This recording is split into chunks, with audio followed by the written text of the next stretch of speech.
Aim right, achieve big at KR Mangalam University. 1900 से ज्यादा लोगों को वहां से निकाल के बाहर किया है। सर नहीं, अगर नहीं आप वो पूछ रहे हैं एनआरसी में असम में 19 लाख लोग नाम सामने आए थे। उन 19 लाख लोगों का क्या हुआ और क्या ये बात सच नहीं है क्योंकि उसमें बहुत बड़ी संख्या में हिंदू थे, हिंदू बांग्लादेशी थे, इसीलिए उस पर कोई कार्रवाई नहीं हुई? नहीं, लेकिन उसके ऊपर सुप्रीम कोर्ट में लोग चले गए ना, उसके खिलाफ हुआ कि भाई ये कई नागरिक है जिनका बनाया नहीं, सुप्रीम कोर्ट गए, मामला भी वो सुप्रीम कोर्ट में।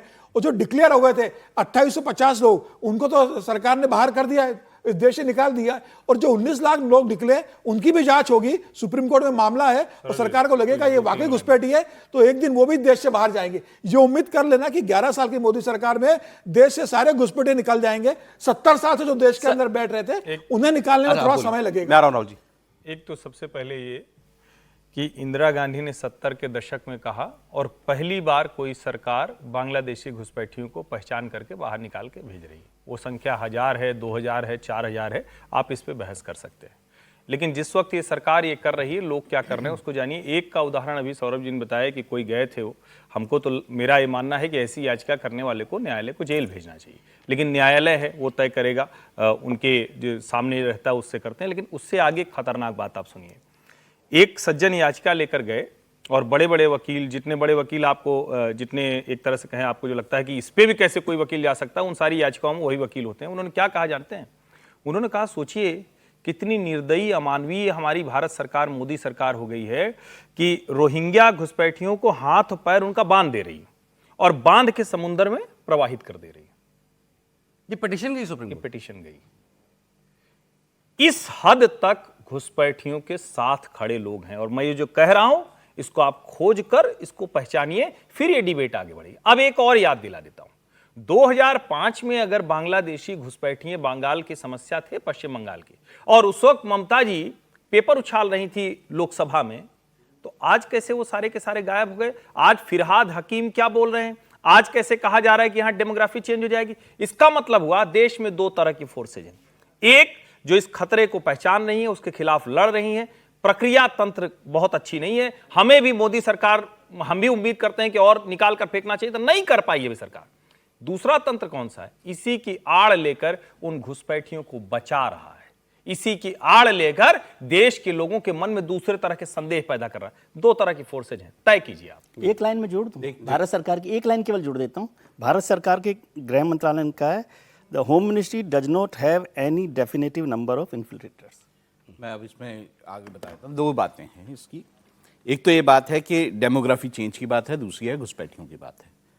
पिछले 15 साल में ऐसा कोई डेटा नहीं है कि कितने घुसपैठिए जो है देश से बाहर निकाले गए हैं, लेकिन यूएस का डेटा है 15,000 से ज़्यादा भारतीय जो है उनको इलीगली जो यूएस में गए थे उनको निकाला गया है। तो भारत सरकार को ये डेटा ज़रूर देना चाहिए कि अगर आइडेंटिफाई हुए हैं, और ये बात भी सही है कि 1.2 मिलियन से लगभग 20 मिलियन तक ये एक डेटा है कि इतने जो है घुसपैठिए 2 करोड़ लोग तक हो सकते हैं घुसपैठिए हैं। अब बात आती है कि इच्छा शक्ति और घुसपैठिए अंदर कैसे आते हैं, इसकी जिम्मेदारी भी अलग अलग है। घुसपैठिए अंदर आते हैं, इसकी जिम्मेदारी केंद्र सरकार की है, बीएसएफ होती है। बीएसएफ की जिम्मेदारी है कि कोई अंदर ना आ सके। अब ये बोला जा सकता है पोरस बॉर्डर है इसलिए अंदर आ जाते हैं, लेकिन तब भी आइडेंटिफाई करना स्टेट की गवर्नमेंट की है और वो सेंटर को बताए और बाहर निकाले, पर ऐसा हो नहीं रहा है।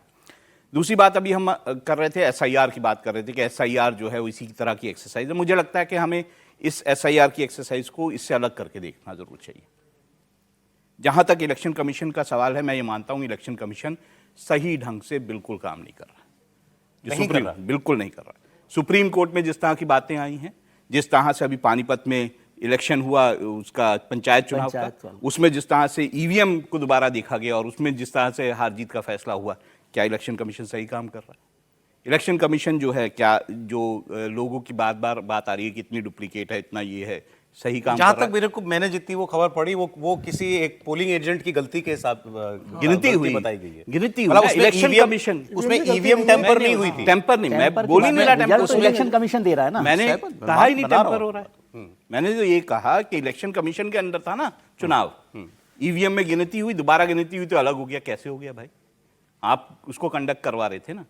जो अनॉमलीज सामने आ रही हैं, मैं ये नहीं मानता कि चोरी हो रही है वोट की, लेकिन जो अनॉमलीज सामने आ रही हैं वो साफ दिखाती है कि इलेक्शन कमीशन बिल्कुल खराब काम कर रहा है। इलेक्शन कमीशन जो एक्सरसाइज बिहार में कर रहा है उसमें कुछ कमियां त्रुटियां जो हैं वो हर आदमी उजागर कर रहा है, इसमें कोई शक नहीं। लेकिन आज चलिए आपने अच्छा याद दिला दिया, मैं इस मुद्दे पर आ जाता हूं, या मैं आपको आगे दिखाऊंगी क्योंकि उस पर फिर लंबी बात होगी।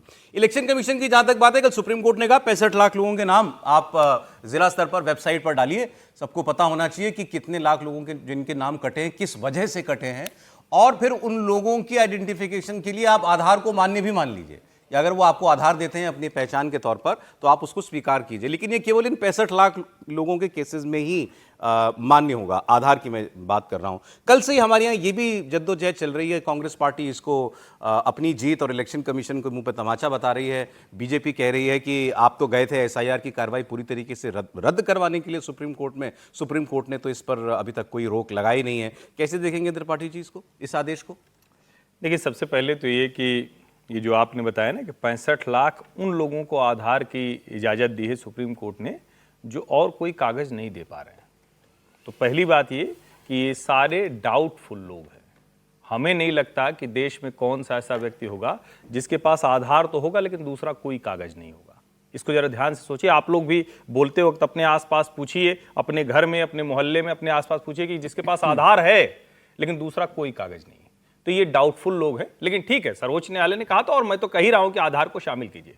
लेकिन ये जो पूरी डिबेट हो रही है, इस डिबेट में क्या निकल कर सामने आया? चुनाव आयोग अपना काम कर रहा है, चुनाव आयोग अपने दायरे में काम कर रहा है, यानी कॉन्स्टिट्यूशनल लिमिट्स जो उसको तय करती है उससे बाहर नहीं गया है।